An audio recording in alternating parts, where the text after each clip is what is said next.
hanging guys, Aaron from PhoneDog.com here, and I'm here with an epic dogfight, just of epic proportions. One, I have the Samsung Galaxy S2, and I have the Samsung Infuse 4G, and they're both awesome.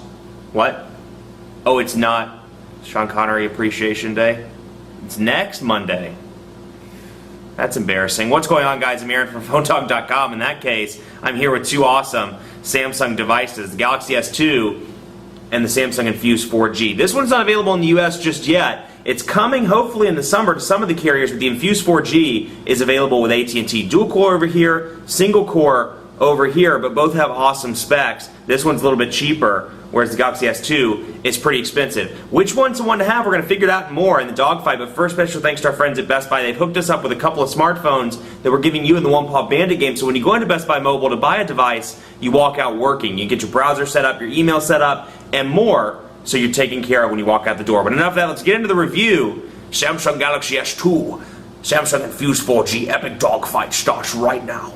You know, it's like my grandmother always used to say, when you have two phones that look similar, you have to do a dogfight. That's really not what she said, but you know, it sounded good at the time. Here they are, Samsung Galaxy S2, not available in the US just yet, but coming hopefully in the summer. Galaxy S2 can be purchased online at specialty retailers like Expansis USA and some of those for around $750 to $800. So it's a pretty expensive device. In contrast, you have the Infuse 4G, which while they look exactly the same, or similar at least, this one is spec'd a little bit differently. It's available at AT&T for $199.99, and it joins their lineup with the Infuse, the Inspire, this is the Infuse, the Inspire, the Atrix, the iPhone 4, and some other high-end smartphones. Now, specs-wise, Galaxy S2, they look, like I said, almost exactly the same, and it's funny, the Galaxy S2 is the older device. This was announced in February. This one just came out this month in the States, but you'll see how similar they look on the back. So you have 8 megapixel camera on both of these, a little bit different frame around the camera, a little bit different battery door, but both texturized, and they both have that boxy look and feel to them, very svelte, very sexy. 8.49 millimeters thick, 8.99 millimeters thick, so not a lot of thickness difference between the two, but over here you have a 1.2 gigahertz dual-core Exynos processor, 4.3-inch Super AMOLED Plus display, 8 megapixel camera, front-facing camera,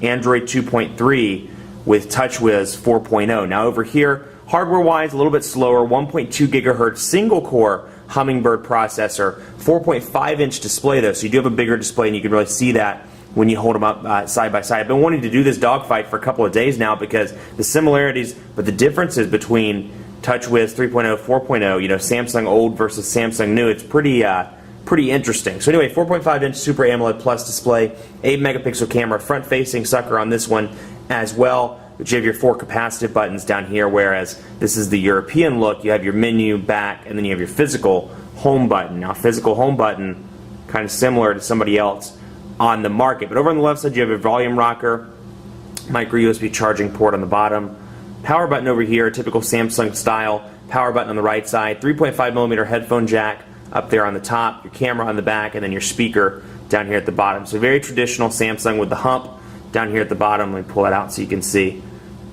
Hump on the bottom, very, very thin, and looks good. Then you have this one very similar as well. Chrome sides, which actually it took them a while to grow on me. The chrome sides, probably going to be a love-hate thing, but it's a very kind of a silvery chrome, and it matches the battery door, but you may or may not like it. The volume rocker on the left side, power button on the right, micro USB charging port on the bottom. So the design's exactly the same, but a little bit thicker over here and a little bit different in terms of color schemes. So some slight differences, 8.99 millimeters thick, so just under 9 millimeters thick, and so still very thin, has that hump at the bottom as well. So 1650 milliamp batteries on both of these devices, so you know, you would think with the smaller display over here the battery life would last a little bit longer than the one with the 4.5-inch display. You know, I have gotten some great battery life out of the Galaxy S2, but I didn't really notice a huge difference between this one and the Samsung Infuse. Both seem to be pretty decent in the battery life department, actually one of the better Android devices I've worked with. Now the downside to all Samsung devices, they take forever to charge. Forever. So if you forget to charge it one night and you're rushing out to a meeting and you want to charge it in the kitchen for 15 minutes before you go to work, it's not going to work on the Samsung devices because 15 minutes really equals about 3% of a charge on a Samsung device, whereas you charge it something like an iPhone for 15 minutes, you're going to get about 20% or 25%. So just something to keep in mind, these devices charge exceptionally slow. but you know, it's a trade-off. So here we go. You know, Android 2.2 over here, Android 2.3 over here. So newer version of Android. You can see it in the icons up at the top. Let me get up here so you can get a comparison.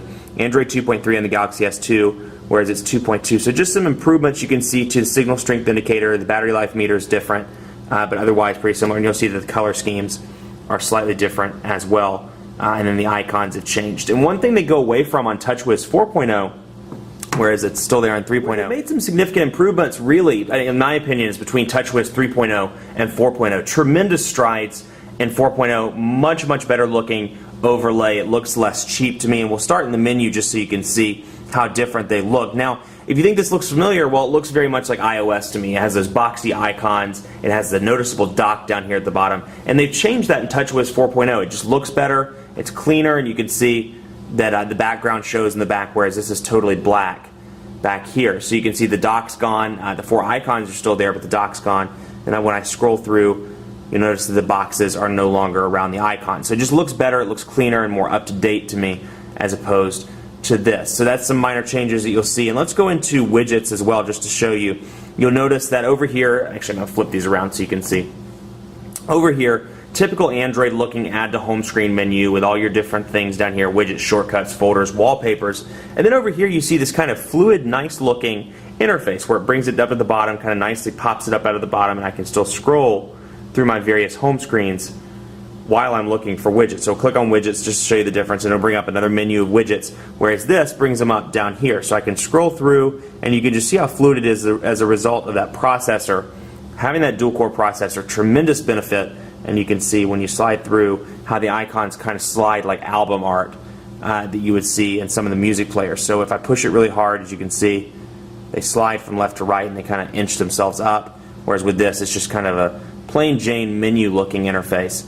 Nothing exciting there. So I can scroll through, and then I can go to analog dual clock, for example, and we'll select city, Miami. I can move it around, move it from one screen to the other, and I'm still down here. So I could just theoretically keep adding widgets over and over again if I wanted to, if they were small enough. So then to jump into messaging, you can see the differences here as well. The interface looks different. You can see that it's a little bit different in terms of the boxes and the way you enter your message. This has more of a polished look to it as opposed to TouchWiz 3.0. So we'll jump in here and take a look first at the Infuse. You can see a couple of different keyboard options. It comes with Swipe, Android keyboard, and Samsung keyboard out of the box. Gingerbread is something I've pre-installed. It's available in the Android market, or I installed after the fact rather. It's available in the Android market. There's a free version and a paid version.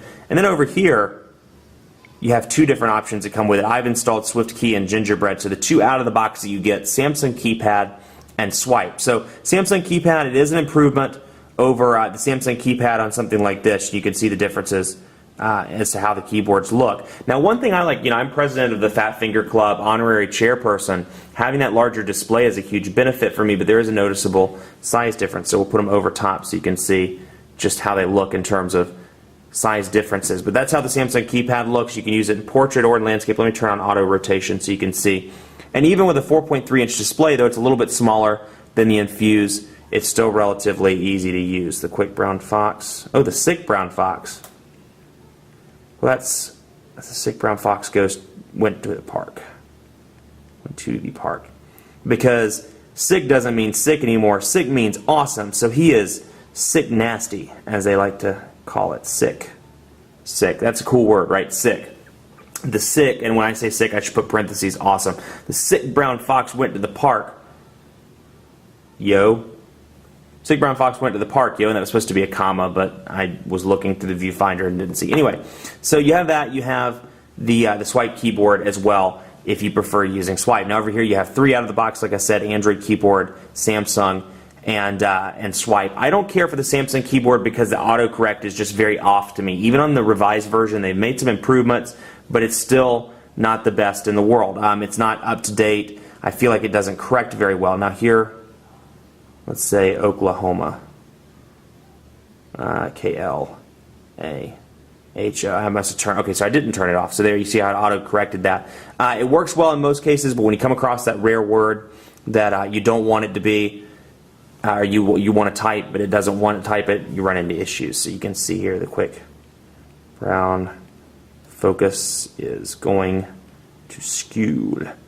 So that's my terrible typing. The quick town focus is going to school. So you can really see the difference. We're going to turn on screen rotation because you can see the difference even in that little bit of difference between these screen sizes, how big it is to have a 4.5-inch display in landscape mode. I mean, that's a big keyboard. That's almost tablet sized.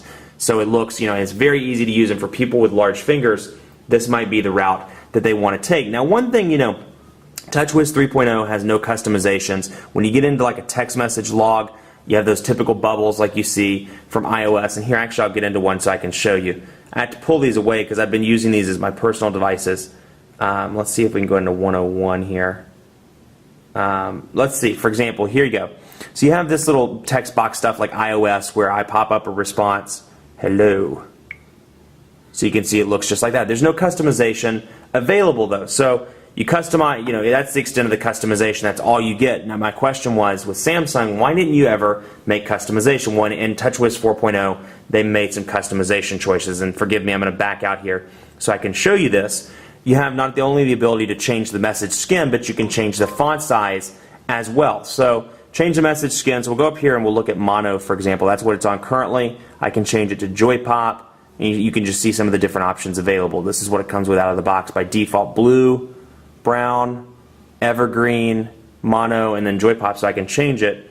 And forgive me again, I can change the size, change the fonts, change whatever, and it pops up in that customized font. So just nice to have some customization choices in the messaging, in the wallpapers, and more. And I'll show you some of the new wallpapers that you get out of the box. Nothing too exciting, but you can see they're all wallpapers that really make that Super AMOLED Plus display pop, and then you go back to your typical Android wallpapers. Browsers on both of these devices. Now keep in mind, Android 2.2, Android 2.3 over here, but both of these are running on AT&T, so it'll be particularly interesting to see which ones pop up first. Now let's go to PhoneDog.com.